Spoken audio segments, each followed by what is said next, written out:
Good afternoon, everyone present over here. We welcome you all to this session of Building Your Personal Brand as a Developer. Efforts matter and not your college tire, especially when it comes about grabbing placement at top product based company like Microsoft. With this thought in our mind, let's get started with today's session. My name is Ishita Jaiswal, your host for today's session, core team member at Developer Students Club Kite. We are a community of developers who learn, code, preach, and grow together. Here at DSC Kite, you get to work with a dedicated group of developers, make projects, organize workshops, represent us in hackathons, and much more. Linking to today's talk, we have a leader and a technologist par excellence, Mr. Harsha Vardhan, for guiding us through the process of grabbing favorable opportunities for a successful career. He is an SDE at Microsoft, a research scholar at Amrita Multidimensional Data Analytics, founder of Right Now Community, and has given various sessions in ACM student chapters. Hello Harsha, we welcome you to this session with DSC Kite. I hope that you are doing good. Thanks for such a nice intro. Hello, am I audible? Yeah, you are audible. I was just saying thanks for the such wonderful intro. You're And we- welcome. So, how's your life going at Microsoft? Rather, I should ask, how cherished is the life at Microsoft? yeah, it's all good. Yeah, it's good to learn new stuff every day and implement it and seeing it deployed at a scale where millions will use my product. So when that kind of an impact is being created at Microsoft, I feel blessed to be working for such a company which will try to empower everyone on this planet. So that's what that if you see their own motto also, it's to empower each and every organization and individual on this planet. So I'm doing my part of it, and I'm happy to do it. That's great. So, may I know, was it like you got full-time opportunity or it was an internship that converted into a PPO at Microsoft?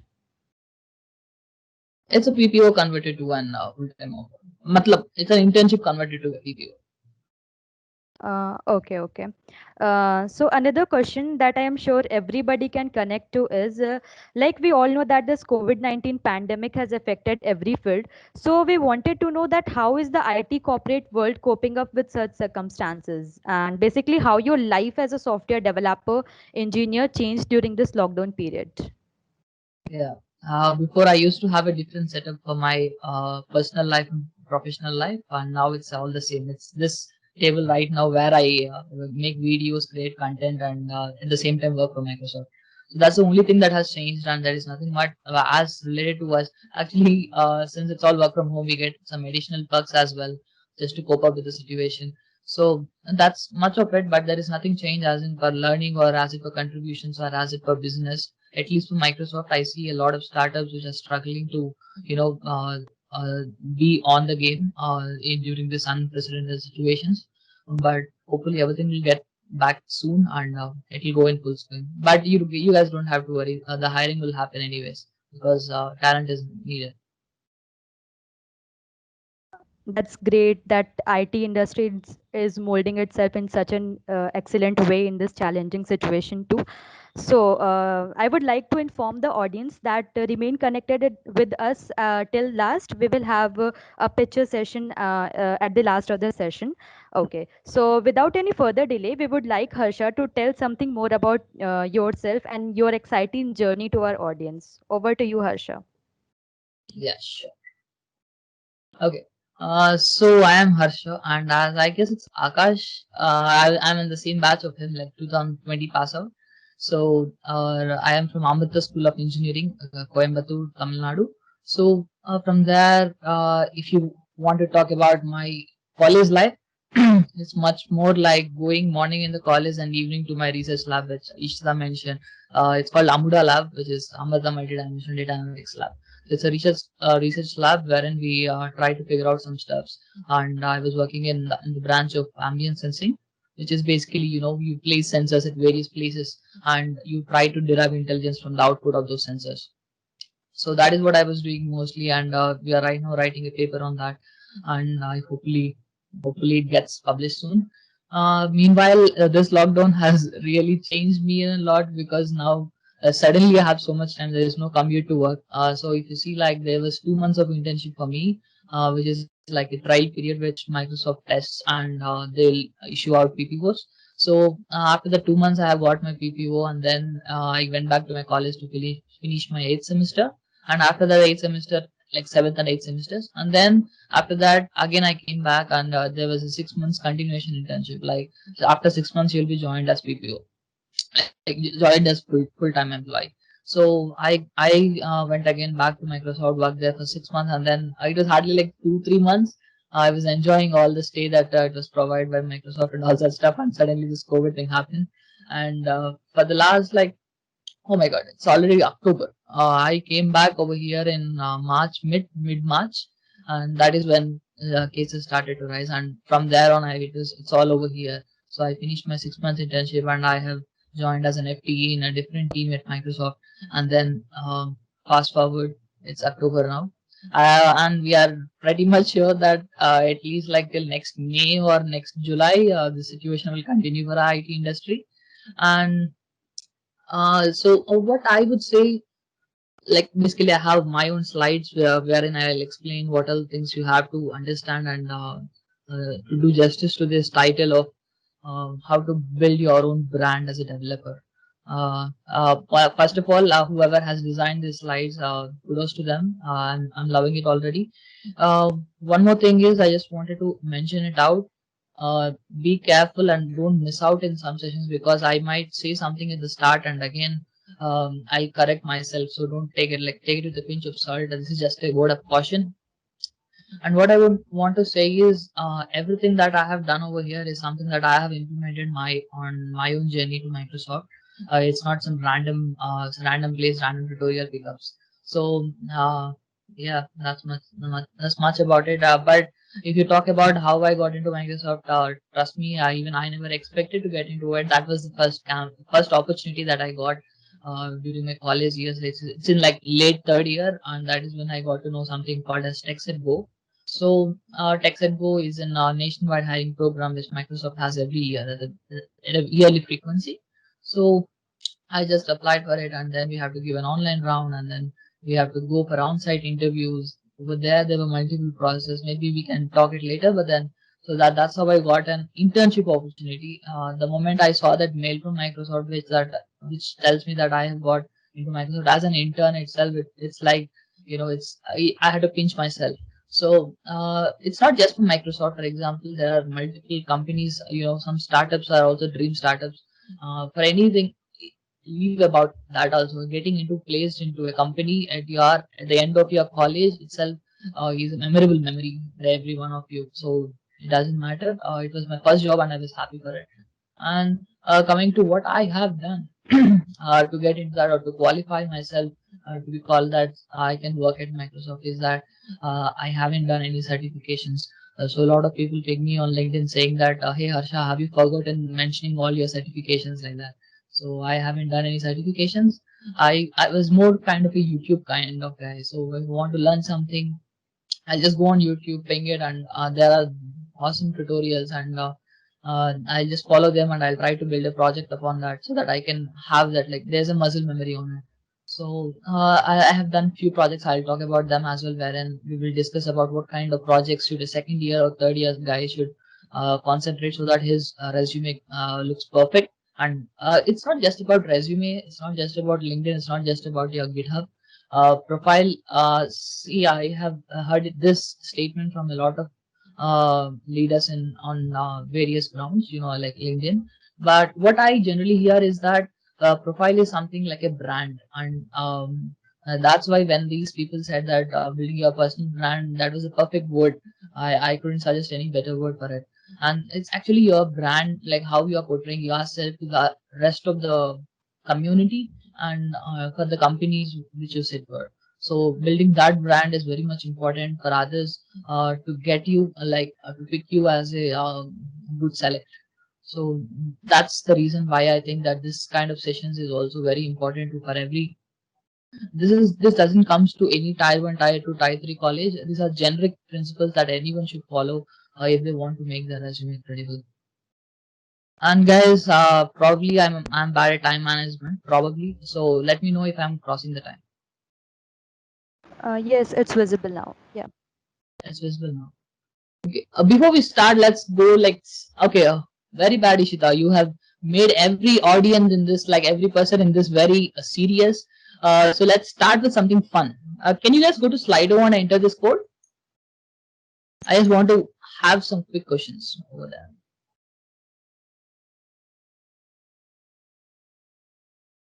Hello. Can someone answer? Hello. Yeah. Yes, yes, yes. Yeah, Please So go. I request all of Yeah.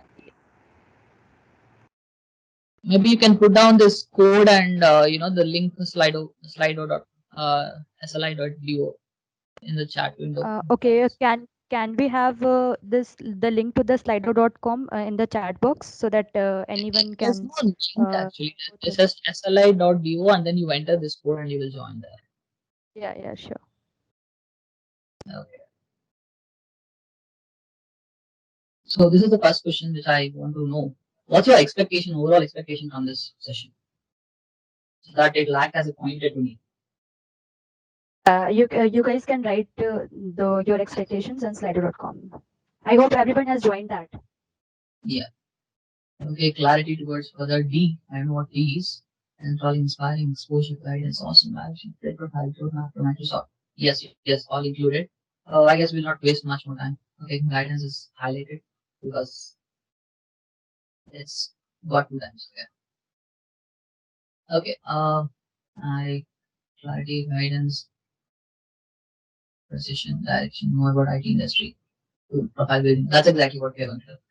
Okay, majorly it's about guidance. I understood that. Let's go ahead with next one. This should be quick. Most confusing. What's the most confusing thing that you feel about interviews or resume? You can enter your answer on that. Yeah, same slide. I just activated this.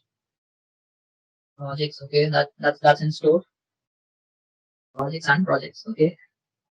Oh, that's it. So there's nothing more confusing. Okay, how shortlisting happens. DSCA. Okay, what level of projects? Again, projects. What do we have to add? What's the DSCA rule? Competition. Okay, rejections. Kind of questions asked. Importance of open source. Nice. Criteria for shortlisting. Questions to ask in interview. Negotiation. That's a strong term. What we have to add is highlighted. Experience. Internship. Does it matter? Okay, okay, guys.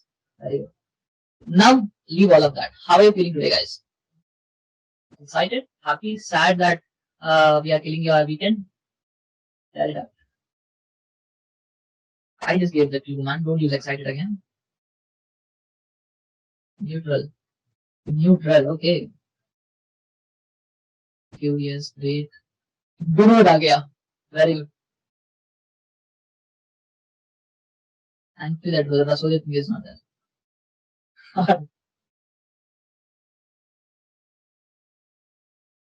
Rejuvenated, productive, chill.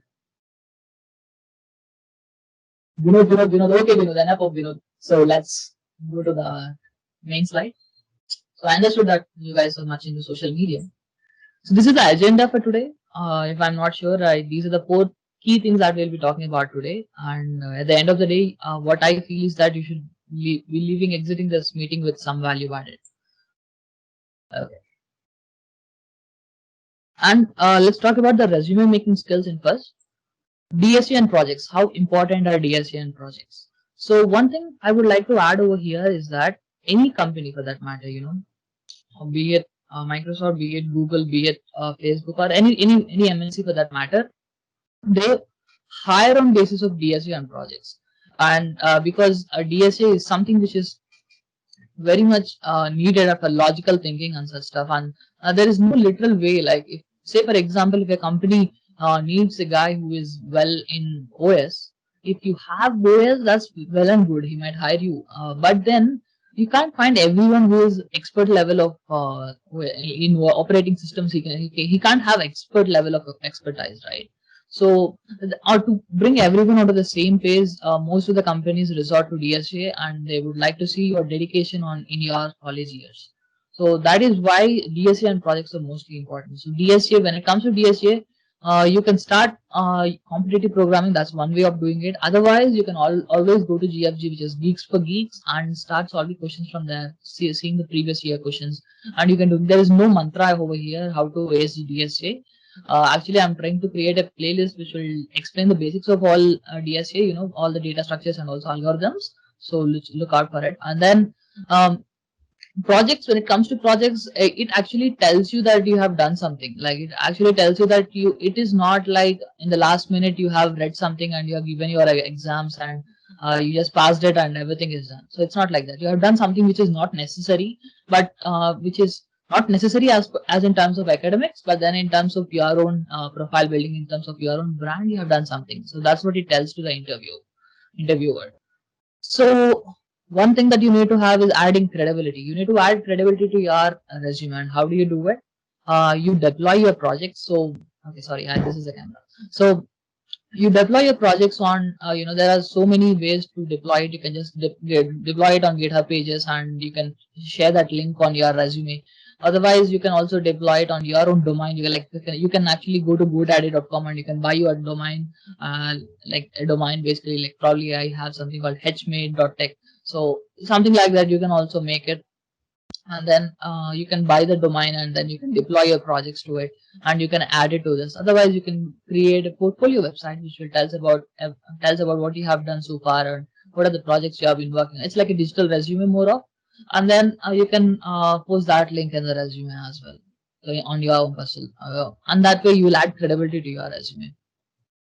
And next comes, how do you back up? So say for example, if there is a person, say for example, if Akash is there, okay, let's take Mayank. So if there's Mayank and Akash coming to me as like I'm the interviewer for a company, and then these two people are coming to me, and one of them have done some projects. Say for example, Akash has done some projects, and he has related skills. Say for example, if he's saying he's very good in JavaScript and he has something related to JavaScript, probably he has deployed some, like he has developed some website, which is something used by everyone, which is used by their own college. So when he say that, otherwise he says that Akash has machine learning skill, and then he has deployed a model, and he has created an Android app with it. And that adds backing, right? So when I mention machine learning in my resume, and if there is a project related to machine learning, that adds backing up. And the person who doesn't have a backing up, and he might put tons of things in his skills section. So he might say, I have in data science, I have in machine learning, I have in digital image processing, I have it in blah blah blah blah blah blah, web development, everything, Docker, everything. But then he doesn't have any project. So on what basis should I believe that you have actually know that? Is it possible for me as an interviewer to ask all the questions in all the related fields just to know that you know that field? No, because interviewers also have a very limited time to assess you and to accept or reject you. So definitely, when you back your skills with projects, saying that, see, I have told you that I am very much skilled in machine learning. And if you see my Android app, it will scan pages for you, like something like Cam Scanner. I have made it and I have used so and so. And then you can talk about your projects. That is how you build conversation with the interviewer. So that is one way of doing it. And second way of backing up is you have some skills and you are actually doing it, like you are contributing to open source, and that is visible on your GitHub profile. You said that these are the things, these are domains in which I am so good at, and then you have in that same domains you have, I see on your repository that he has made so and so contributions. So that is where you can back up your resume, saying that you can trust me on this. So I have written something and I have done which is related to it also. So you can trust that I know that thing and I'm not faking it on my resume. And this is some more tips and which are very much important. I will send you the slides at the end of it. See, every employer is an asset to the company. So why do I say it is that as much as you need that job, that person also need to find some talent and recruit him. So it's like a two-way thing, but it's more like he has the interviewer has a lot of options to choose from. So what you have to do, you have to stand out from the rest and say that I am a better choice than the other person. So you have to pick me. When you create that sort of a thing, number one, your confidence increases. So definitely you have to understand that how you want to stand out of the rest of the crowd. Basically, you need to have something called as USP, which is unique. You know, it's like a USP is like a unique selling product. Feature basically what you have and now no one else has it. Okay. And then if you are confident on your resume, you can rate your skills. Say that if I'm Python may, I am 3 on 5. In data structures, I am 4 on 5. You can rate your skills. That is also fine. And it's very good to have a nicely formatted resume. Don't go to a resume, like don't go to an interview, without having, with having a small piece of paper in which you have all italic font and all that. It's just a basic, like you have typed it out and you have just printed it out. Don't do that. If it looks plain, for an interviewer, in that perspective, it's very hard to go through your resume. And if you know that a lot of people asked about shortlisting, the initial shortlisting can also happen in resumes. So if your resumes are not very much readable and the whoever is shortlisting, he hasn't find much in that, or he can't read pleasantly, or maybe, then he won't select it and you will not be even called for an on-site interview, even though if you have a very great skills at you. So I just wrote some points so that I don't miss out anything. So you can have like two columns, right? This side you can have two sections on your resume. So the first section will talk about what are more important and it'll have more space. So if it's like a two section, don't have it like exactly at all. Have it like 70% and 30%, and in this 30% you can write about your extracurricular activities and all that stuff, which are less important. And in this main side, if you have any internships, if you have done any good projects, you mention it on the left side, which is on the broader side. So that's how you can shift the focus for the interviewer to concentrate on the part which you want him to concentrate on, leave out the rest. And then which one? Yeah, don't go ahead with a 10-page resume to an interviewer. Limit it to one. Single-page resumes are the best, and if not, maximum two. So don't cross beyond two. It becomes like overwhelming. And also have that dense kind of thing. Like don't have it like spacing at like a weird spacing. Basically, you don't need to have weird formatting. So you will say education, 9th class something, and then you have a lot of space, and then you'll have the next column. So that is not the way in which it should be there. It should be packed with information. At the same time, you need to allow the interviewer to focus on what you want him to see on your resume. So that is one thing, and you can add, as I have already told you, you can add links to your deployed websites on your resume. Maybe if it's like on an online submission, the interviewer can actually go and click on that hyperlink and go to that website. So that's one thing good. And also, this is one more important thing which I think is that if you are going to list down your achievements, don't tell that don't tell that I have got first rank in singing competition in my 9th standard. So that is irrelevant to the job, right? So only relevant to the job and relevant to what you claim to be, only those should be there. So you are going in for an SDE role, so have something relevant to that, and also order them according to how effective is that achievement. So if you are putting a lame achievement on the top, it means that you don't have anything better than that. So that's the kind of impression that he gets, and he might not even read the rest of your achievements, even though if you have participated in GSOC, or if you have wonderful contribution graph on GitHub. So he will not see that, because on the first one itself you have given a thought that this is his first achievement, so this is his most achievement, like most bigger achievement. So anything after that should be less than that. So probably that might be the mindset. I'm not saying that every interviewer will be like that, but you can't take your chances on that. And also remove irrelevant information. That's what I have told you.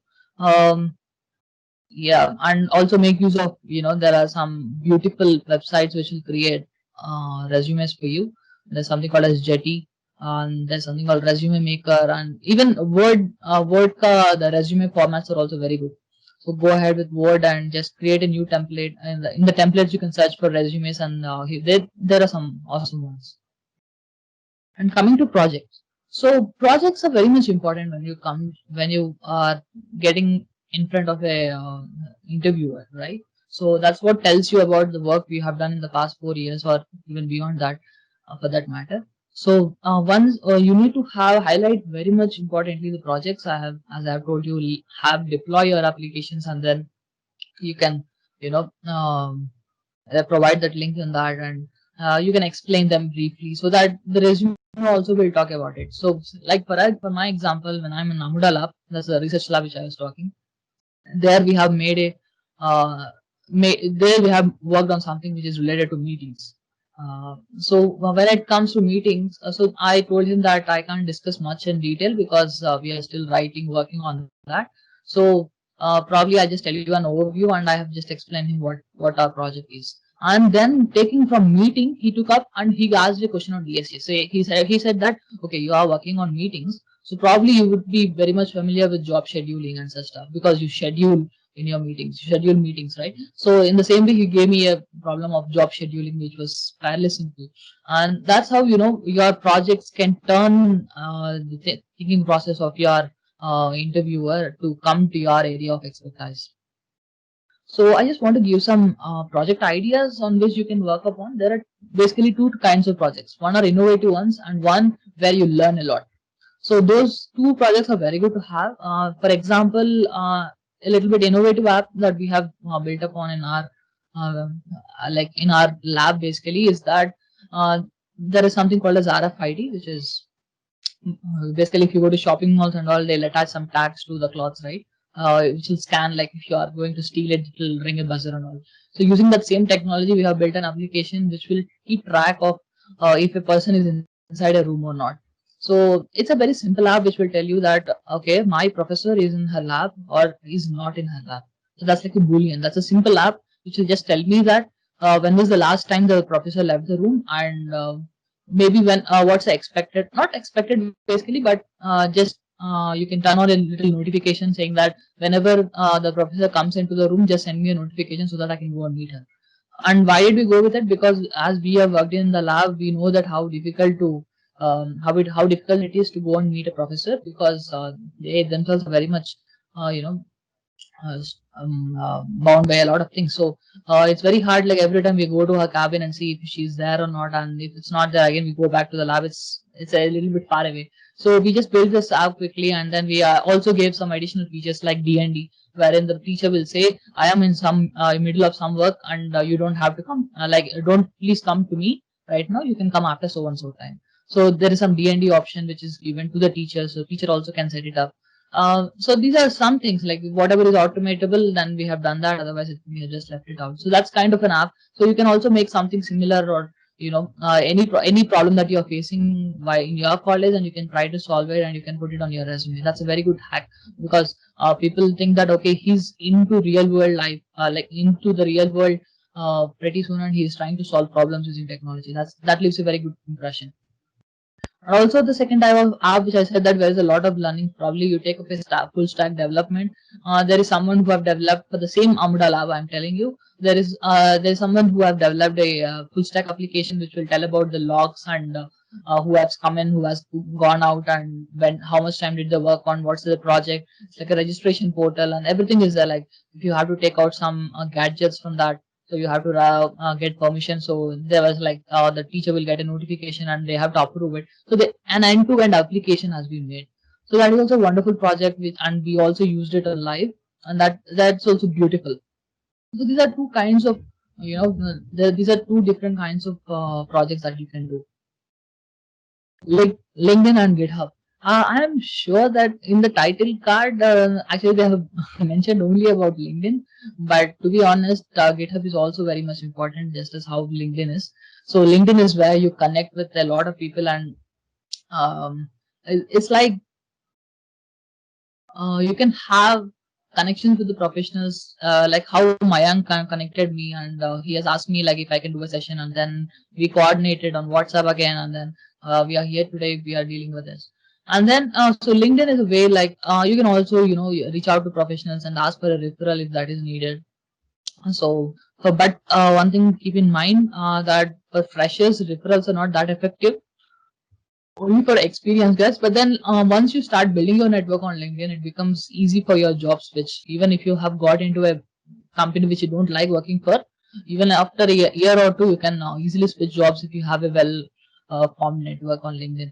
And GitHub, try to have a README file. I haven't posted that video, but we have already made a session in an ACM chapter about it, how to create an impressive GitHub profile, and which will tell you about all the stats about him. So we have just created our profile README.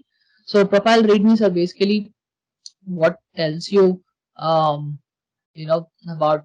what are the number of repository he has contributed to, what are the number of commits he has done, his contribution graph, all that stuff. So if you see that there is something called as Microsoft Engage program, in which Microsoft hires people, like gives internship basically, but before that they'll assign a Microsoft employee as a mentor to them, and they will assess their how they are doing it. So during that also, some people were given direct offers for internship just because their profile on link on not on LinkedIn but on GitHub is very good. Just by seeing their projects and saying that okay, we have seen your projects and they were impressive, because they also have an explanation README. So we are giving you and rolling out you an opportunity. So there was just one interview for them and they were in for an internship, which I had to give like around three interviews, one pen and paper and one online round. So it was simpler for them because they had a very good profile at that time. And also, since this is all virtual right now, virtual interviews that is happening, so they also kind of prefer this way of hiring. And cracking big change, almost it's the same as an MNC and a startup, but then a startup will be very much thinking about army and making a good investment, because for them every penny matters.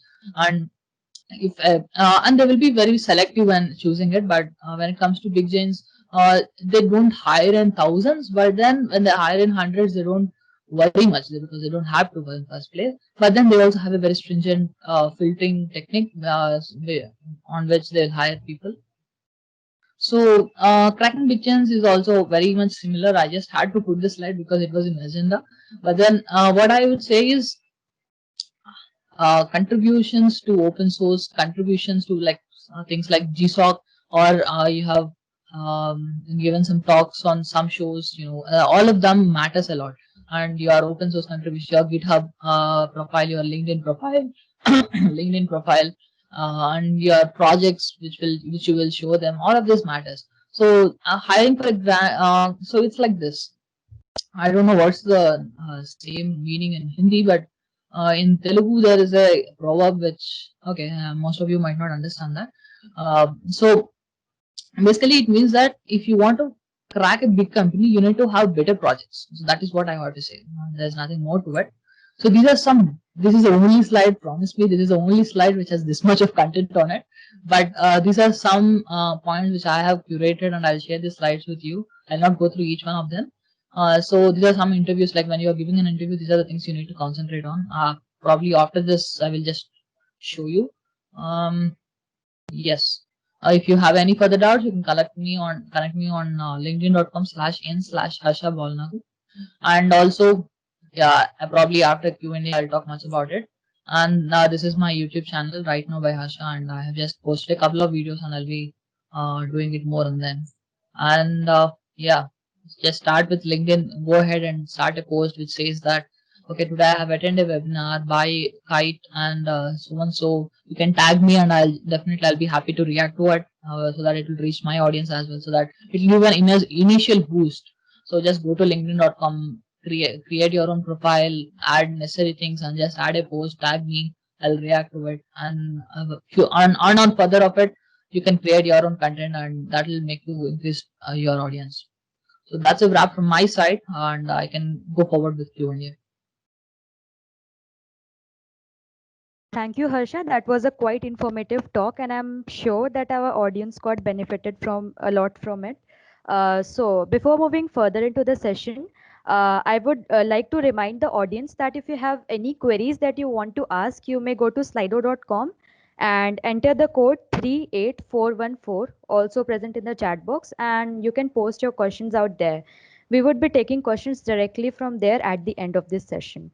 Okay, so we have some selected questions from you, Harsha. Can we start with the question session? Definitely. Okay, so the very first question is how to apply off campus in any tech giant? So every tech giant has their own careers portal. If you see, obviously they'll have their own credit. And also there's two ways to do it. One is directly going to their careers portal and applying for it. So you can create job alerts. So you go ahead with that company. Say for example, if it's Microsoft, you can go to careers.microsoft.com, and over there you can create a job alert with some filtering criteria. Say that I want to work in India and I want a SD1 role, and these are my preferences, something like that. I'm just a graduate from college.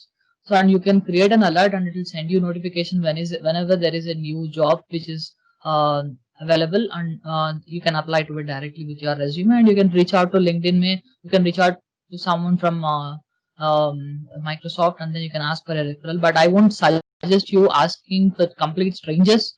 You need, that's the reason I'm telling you, go ahead and start with LinkedIn, because once you start on LinkedIn, you will get to know more and more people. And once you start sharing your content, share your, you can also share your projects, whatever you have done the project, you can just record a small video and post it. So people know that this guy has something in him. So this guy has that need, and like he has that enthusiasm to create projects and create and solve problems. So once he or she gets to know that, then once you go ahead and reply him, like ping him on LinkedIn saying that, hey, I'm looking forward for this. Can you just give me a referral? Then there are more chances that that person is more interested to give out a referral. So that is one way. And the second way is that directly going. One is on the careers portal, almost the same. You can also go into the LinkedIn page of that company. So if it's for Google, go to Google LinkedIn page, and there is a section called as jobs. So over there also you can search and you can filter out jobs and you can apply for it the same way, and you can ask for a referral. So as I have already told, the referrals are not very effective for freshers, but definitely you give an overhead, definitely give an edge. I can say that. So yeah, that's how you will apply off campus. Okay, so next up we have what was the Microsoft hiring process like, and what were the steps and what type of questions were asked? Okay. The first question, the first process is the registration. It was TechSetGo. The program is called as TechSetGo. When I was there, like it's 2 years back. Sorry, 1 year back. And then on TechSetGo, you'll have an online round which you have to clear. Those are 3 questions which are on Algo, basically DSA. And once you clear them, you will go ahead with that, and whatever. Okay. So once that happens, they have called. They'll take some time, and after that, they'll send you a mail saying that you have been shortlisted for on-site interviews, and they'll ask you to fly to a nearest interview location. And after that, they will have a group, pen and paper round.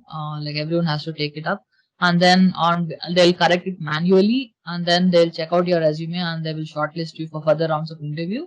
And then there were interview one for 45 minutes, interview two for 45 minutes, interview three for 45 minutes, and at the end of it they'll tell you that we will get back to you after some time, and like probably a week or two after that you will get a confirmation saying that if you have an internship or not. So in my case, like they have just pinged me, like in like 2 weeks after that they have pinged me that you are selected for an internship, and we will communicate the dates shortly.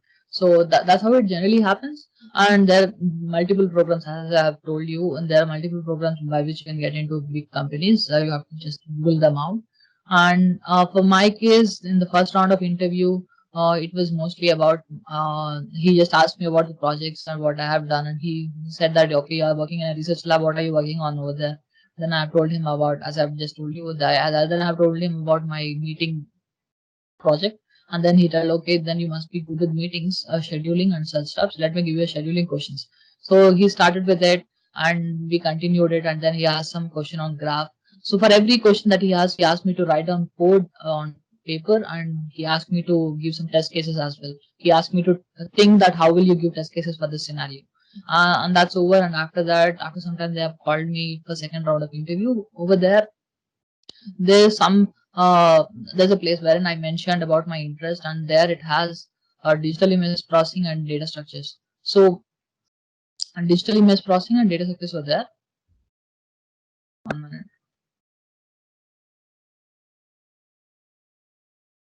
Okay. Digital image processing was also there. Oh, yeah. So what did they do is they effectively clubbed both of them, and they asked me a question which involved both digital image processing as well as data structures. That's why the reason I'm telling you, don't fake your areas of expertise or areas of interest. If you genuinely have it and you have done some work on it, then definitely put it, and that will help the interviewer to narrow down some questions.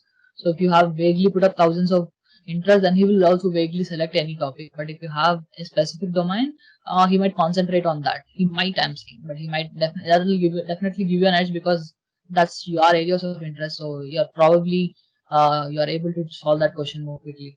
So after that, in third round of interview was more kind of behavioral round, where he was asked about what's the one thing that I regret about. So after that, okay, then I'll reveal that. So he asked me what the biggest thing I regret about. Then I talked about how I was.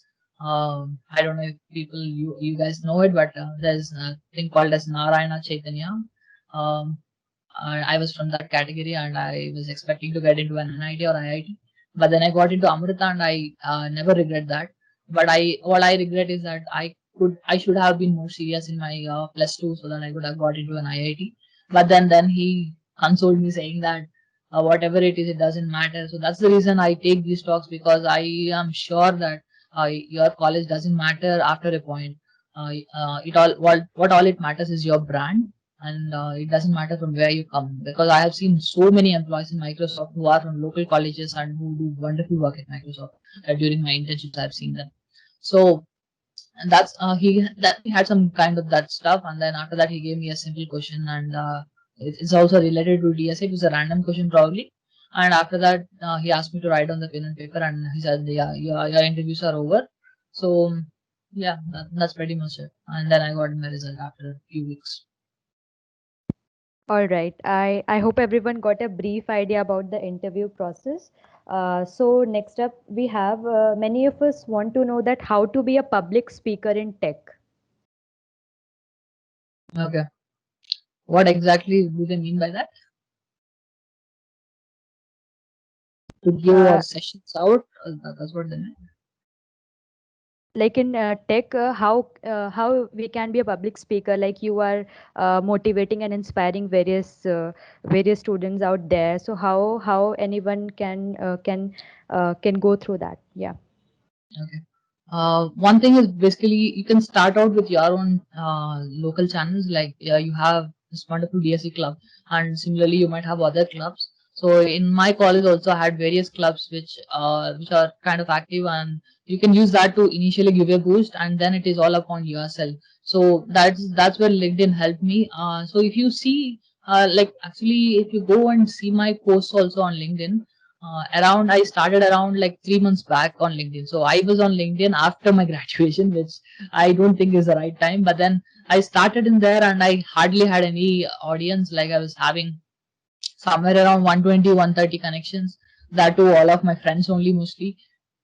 And then I haven't posted anything yet. I just created an account and I just left it. So only for the past 2 to 3 or 2 to 4 months, I was being active on that. So I was just want to try it out what LinkedIn is and how can that open doors for new things. So I was just going there and writing my words out. I was always a fan of writing, and then so I just want to create some content out there which can help other guys. So I started with LinkedIn, and I just wrote so many posts. And in the initial post, if you go and see, my initial post hardly had any engagement.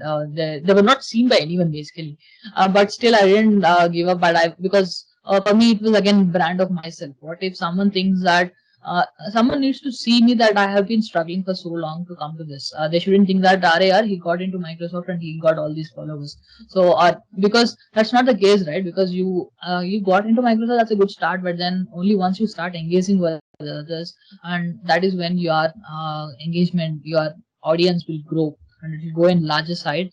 So if you see right now how Mayank has done, otherwise I have already given a speech with various YouTube channels. And how this happens is that only because I am active on LinkedIn, people know that this guy knows something. So probably I don't know, but probably in this audience there might be someone who knows better than me. But then all it takes is to come out and showcase yourself out there, and then opportunities will open up, and then you have to look out for them and then catch hold of them. That's what I could say. Sure. So next up we have, do you think or such communities are ruining the programming ecosystem? Isn't it a sensitive topic? Okay. Uh,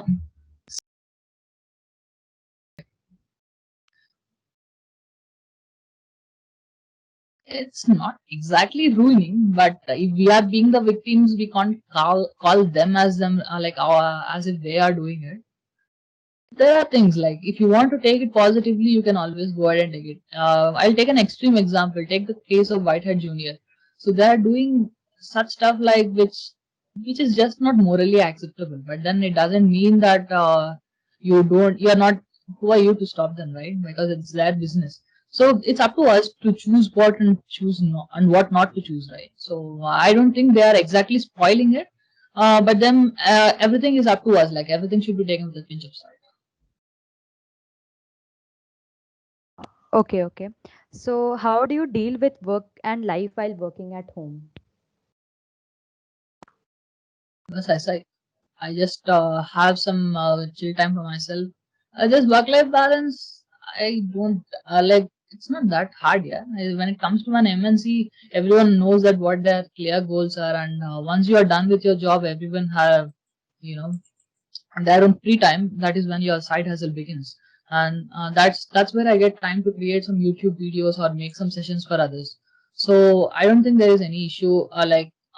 It's pretty much good for me as of now, but I guess I'm sure that senior developers are more under stress well, compared to me who have just joined Microsoft.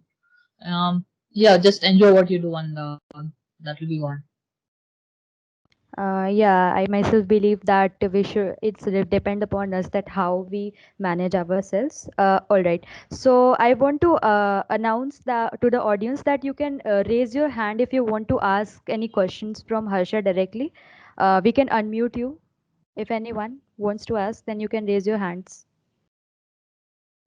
Rishabh, you can unmute yourself. Yes.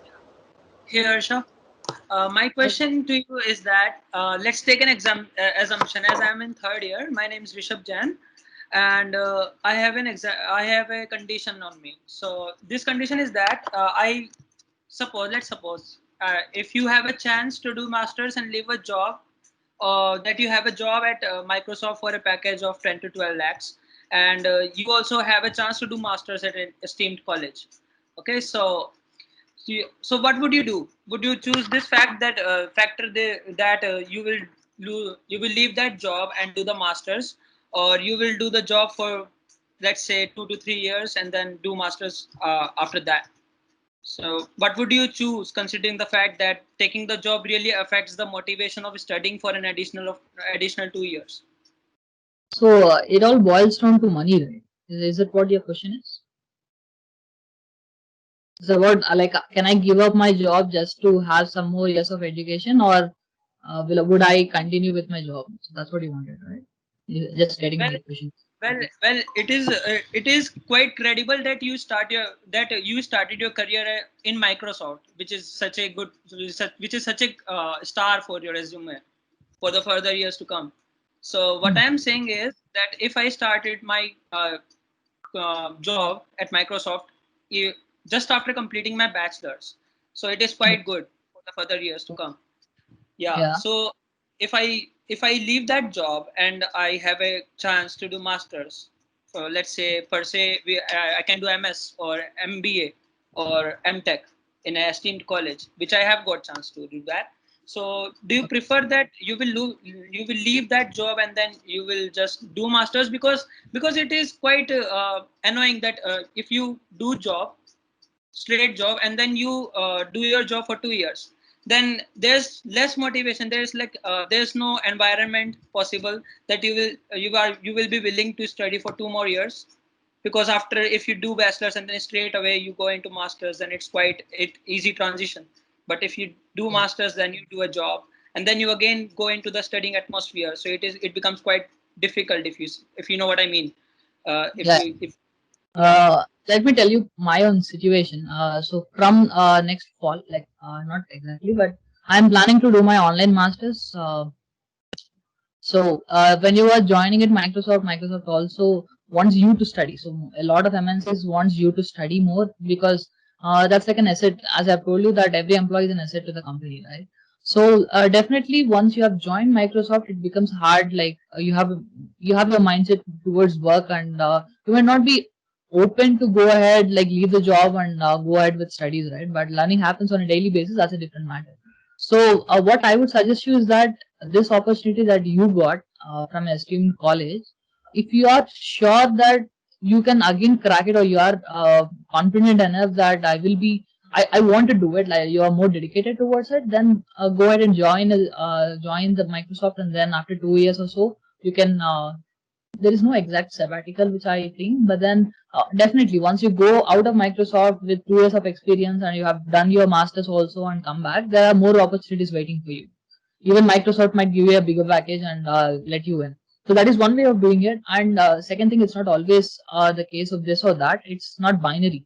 So you can actually do both of them, like what I'm trying to do, which I'm trying to take my online masters also, and as well as do my job, because I am in the earlier stage of my career, because so that I'm not very much deep into stuff. So because not very much deep like cutthroat work which I have, so I have some free time as well, because of that why this is all happening.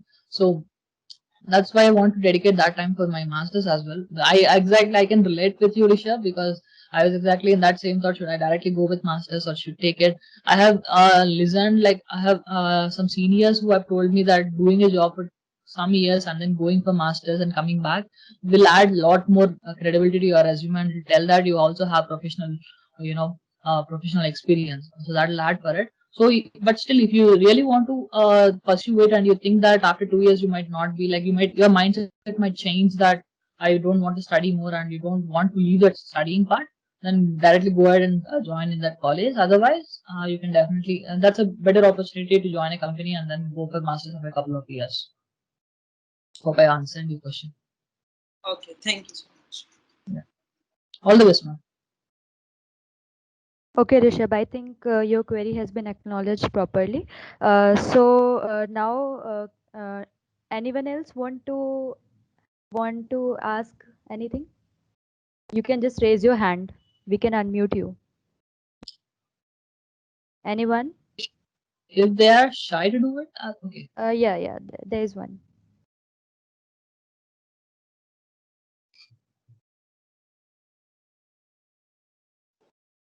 Yeah, hi, can you hear me? Yes, yes. Yeah, hi, Arsha. Yeah, that was a wonderful like session which you just gave right now. So yeah, thanks for that. Quick question, like you mentioned, like open source is something which is like quite important for everyone out there, and it's a wonderful experience for someone who is taking a part of it. But I would like to know, like, what was your experience in terms of open source, like when you started with it, like any barrier which you might have faced, or any coding experience which you might have seen, or something like that. Yeah. I will again put this forth. This is something that I wish I have done. I have not done much of open source thing because I was more into research kind of work. Actually, at one point, I thought to pursue research as a career. So I was not much into open source. I was more concentrated on my research scholar. So I was not really into open source, but I am sure that I have seen my friends who are into open source, and I have conducted sessions with the help of them, saying that how important is open source. So if your choices are very clear, then go ahead and search for first time issues on Google. Like first time issues, there are various websites which provides first time issues. You can go ahead and fork them, and then you contribute to it and raise a PR, and you can get it merged. Right now it's Hacktober season as well. So I don't have any personal experience as of that, but what I learned from others is that. Yeah, makes sense. Like, are you planning to like go ahead and contribute something in your future, like any repository or any? Definitely, I'm trying for something. I'm just looking out for various repositories which need them. There is one repository from my Amuda itself, like from not Amuda exactly, but from my college itself. So I'm trying. So I'm willing to contribute to that as well. And apart from that, also GSOC. For you guys, GSOC is a wonderful opportunity to do it, to contribute it. So look out for that opportunities. Yeah, thanks for the answer. Yeah, that's it from my side. Yeah, thanks. Thank you. Now I can see more raised hands. Can we provide access to them? Okay, sir. Hi, Harsha, sir. Sir, I would like to ask you about the CP if you have done competitive programming. So can you brief us through the path you followed for the CP and how or someone other you might be knowing who has done a lot of competitive programming, how to go through it? Thanks. Okay. CP. I have got this question a lot of times. Like, is CP really important, and should I concentrate on that, and will that help me or not? Because you can't necessarily say that a maybe code process ka hard problem will not be asked in your interview.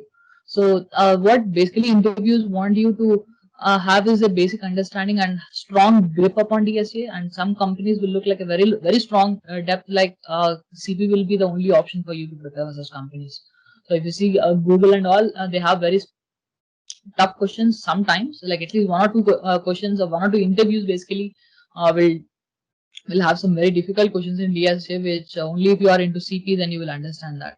So myself, I was coding right from my year two, like second year, which is when I got introduced. Like since I am from Andhra, from the place where we don't have any computer science subjects till my +1 or +2. So what happened is that I was very new, and in the first year of mine, I was not. I don't know what is a for loop, to be honest. So that is when that is how I started. But then in the first year end we have some courses on it, and then in the second year we have a complete course on DSA, and that is when my interest started to take place in it. And then I started taking place in CodeChef hackathons, and then that's how I was not mainly into it, because I was also into, as I have told you, that I was into research and as well as into development. So I was more into Android development and research, and I used to do not exactly as CP, but I used to solve a lot of problems on HackerRank and CodeChef. These two are the main platforms that I got introduced to. And there is one more platform called as Code Wars, Code Wars, WARS, Code Wars, and that is where I started to understand smart solutions, like how people think and how to write one-liners in Python. And that's helped me a lot with my interview process as well. So CP definitely, you put whatever quote, understand, bold, italize. It is very much important if you are preparing for an interview, but you don't need to have like 6 stars or 7 stars on CodeChef. But definitely having that helps. All right. I hope everyone is satisfied from the answer. Now, Harsha, I think we should move to the Slido, as I can see many questions out there. So you can take questions from there as per your convenience now. Okay, there are some questions. I'll share my screen. These were the questions, right? I generally use menti.com, so I'm just new to this interface. Okay. Can you give some tips about GSOC? Not been there, but then definitely you can follow the GSOC page itself. It very much tells you about it. But then again, having a great profile for them to pick you is very much important. So maintain a good profile for it. After getting into Microsoft, do you still work on side projects? Absolutely, yes. I'm right now working on a project which will help everyone to raise bar on their productivity. So what I'm trying to do is like there's something called as Pomodoro. So I'm trying to have something like D-Log Assistant, which is like daily log assistant, wherein you will know what have you done so far in your day and what have you learned. So it's still not in like production level, but I'm just still working on it. And then, okay, wait, did I miss it something? How to add a resume for an internship, like what to add and what not to add. Add something which will add value to your brand, and don't add something which is relevant to the job profile. After getting into Microsoft, you're still okay. Does this stay silent? How do I do that? Okay, resend will do that. If I have a domain, how can I host it? So once you have a domain, you can just add your GitHub server links. So if you want, I can just post a link on post a video on that how to domain. Actually, I'm working on a series which will talk about React. So I'm trying to create a playlist basically which will help you create your own portfolio website, and then buy a domain from GoDaddy or somewhere, and then we will deploy it using GitHub pages. Okay, I'm currently in third year. Okay, I can resolve it. Okay. I'm currently in third year and I'm not good in coding. Neither I have done any quick project or any technology. What should I do now? Just go ahead and start with some projects. And when you have an internship, like I don't know if you are in first year or second year, third year. Okay, you're in third year. So I would actually go ahead and start with DSA. I was about to say actually development, but then development seems like it'll take some time actually to learn and implement stuff. But definitely, oh no, it's third year only, right? But you have some wonderful chances coming up in fourth year as well, right? So third year is okay. It's still not too late. I'm sorry if I sounded it the other way around, but then in third year you can start learning on DSA, and you can also develop projects because these two can run on separate tracks. That they are not interdependent in any way, mostly at least, unless you are trying to solve a big graph problem. It shouldn't come up in your way. How to follow the roadmap if you are from non-IT source branch.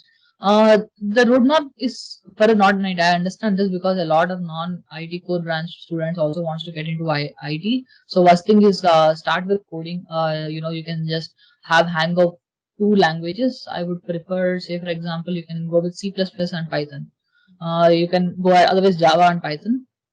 And once you are with it, you understand the basics of it and try solving questions, and that is how you will start it. And also as a easy, you would have done some projects, you can add a digital touch to them, so that the interviewer feels that you have uh, taken some time for it or shown interest.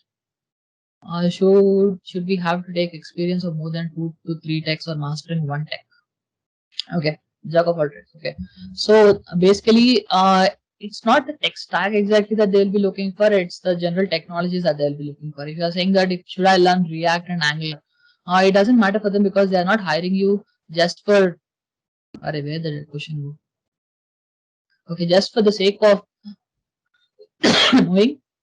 If you know JavaScript, you already know a lot of frameworks. It's just that syntax that you need to learn. So one thing you need to understand is that they hire you for your talent, and they don't hire you for what you have already learned. They are sure that if you have talent, you will learn it in no time. And second, and started with web development. What type of project should I do in learning category you mentioned? Yeah, if you definitely have a problem that you see that multiple people are facing, and you want to solve it, and you have a simple tweak, and you have a simple app and you can solve it, definitely go with the innovative one. And if you don't have innovative ones also, no problem, just maintain an end-to-end stack and know everything in it. Maybe you can group like 2 to 3 people, you can combine with your friends, and one of them can understand about backend, one can take front end, one can take about databases, and at the end they can explain to each other how they have developed it, and you can start changing roles and create other projects. So that's what I would recommend. To be honest, it's my third year again, quite honest about machine learning, but my project count is 0. What is the starting point you can give me? Go to Kaggle and maintain a good profile over there. You can there are lots of public data sets. Try to create some project and deploy it. It doesn't need to have fancy UI and such stuff, but it should work, right? So at least that I have seen some resumes which will just have some basic classifier like a dog classifier or something, and they will say that I am very good at machine learning. So instead of that, there could be a website which will just take any data set, and then it will run various algorithms, and it will predict which model is best on it, and it will give out that model so that you can just import, like a pickle file can be downloaded. So it can export a pickle file, and you can import it and you can use it, right? So you can create something of that sort, because that is exactly the project that one of my junior has done, and he has got a call from Microsoft for startups. So for Microsoft startups, and they'll provide a funding to him if he clears out all the interviews. Otherwise, he should be at a much higher chance of getting a job at Microsoft. Can you please guide me on how to build a field to work upon in CS? Yeah, that's up to personal interest actually. So what I would ask you to do is go ahead and learn the basics of everything. So if, say for example, if you are interested in bots, if you're creating bots, go ahead and see what are the things that you need and what are the existing technologies over here. Say for example, if you are interested in NLP, go ahead and see what are the open source projects which are on NLP. Like, do I want to understand this, or that? If you are into machine learning, go ahead and check out PyChart, like PyTorch and TensorFlow. You can go ahead and check them out. Otherwise, there are various things, right? Like if you are into ML, it's that I have told you. If you are into digital image processing, check out how image segmentation and all that stuff, real-time image processing. If you are into AR, VR, create an app for it and I'll understand how everything works. And in meanwhile, I'm sure that you will find out your own interest. What is your weakness? How should we give answer from an interview perspective to this question? I thought you were asking me, man. Okay. Uh, don't don't tell the cliche answers which are like I'm too hardworking and that's my weakness or something like that. Just be frank about it, but don't be too much frank also. Don't reveal all your weaknesses at once. But then you should probably say that this is something that I have been figuring out. Like I'm fearful at asking doubts to others, how to collaborate, and this is one of my weakness. And for the past few months, I have been practicing how to get over rid of it. So this will leave out an impression saying that Acha, he has acknowledged that he has a weakness and he's also working upon it. So that's a good way to answer that question. How should we take experience of more than 2 to 3 takes? Okay, this is I have answered. Are you able to answer all the questions? Okay, I'll tell you.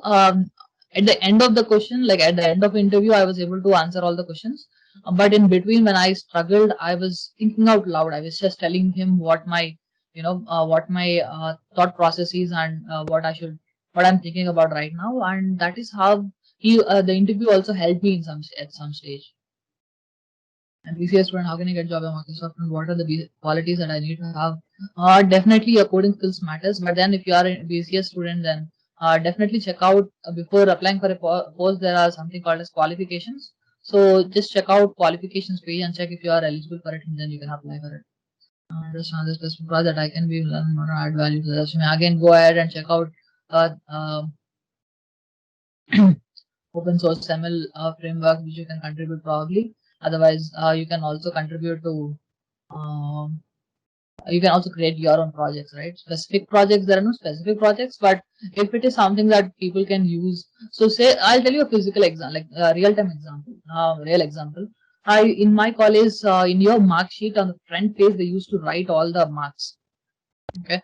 So what happens is that this mark sheet has to go to someone and he will manually enter that on his portal. So this is actually digital image processing plus machine learning. It's just a simple digital like classification of digits. But then imagine the amount of burden that the person can skip, and the burden to verify is very much less than the burden to enter. So without creating an app which he can just scan and it will show up the numbers and he can verify and he can click on OK. So that's one thing. Such things which you can give out to others and others people can use it. They add a lot of value. Extensive offer, yeah. If not extensive, if everyone is not able to do it, then I will definitely go with projects. Introduce yourself. What should we tell about the interview, the content which you mentioned on the resume, or other than that? Whatever you have mentioned on your resume, it has to be valid. So don't be so contrast, like whatever you have mentioned in resume and what you are saying are totally different. Have something from it, have a pointer from that, like say that I am so and so, and as you have seen in my resume, this is what I do and I want to do, and then talk about how you are, what's your career objective and what do you want to achieve and what's your interest, and have some backing up. So for me, I was telling something like I am very much interested into applying solutions in real time and seeing them being used by others. And for the same reason, I have created an app, so and so like that. So that is how you can start a conversation. All right, Harsha, can we just take one or two more questions? Good questions from there as we are running short of time. Correct. Yeah.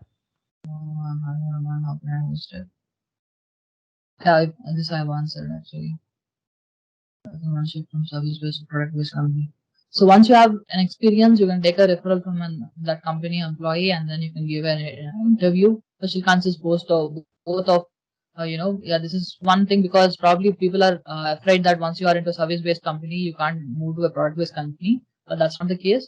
Even though if it's that case, I mean, it's not that case, but even if you are in a service-based company, you can easily get into product-based company if you have enough skills. So your side projects, that's when they come into picture. Thank you. So I guess we'll stop there. If you have more questions, you can connect me on LinkedIn. Probably Mayank or Akash or someone can give you the links of my LinkedIn profile. You can connect with me and we can discuss about it. Yeah, guys, with such a great win rate attitude, it's time to wrap up the session. Thanks, Harsha. We are very thankful that you managed to pull out some time. Lastly, I would like to thank the audience, and I would like to convey that in case any of your queries were not acknowledged today, you can ping Harsha on his LinkedIn profile. Also make sure to fill the feedback form before leaving the session because it's your valuable feedback that actually helps in organizing better sessions.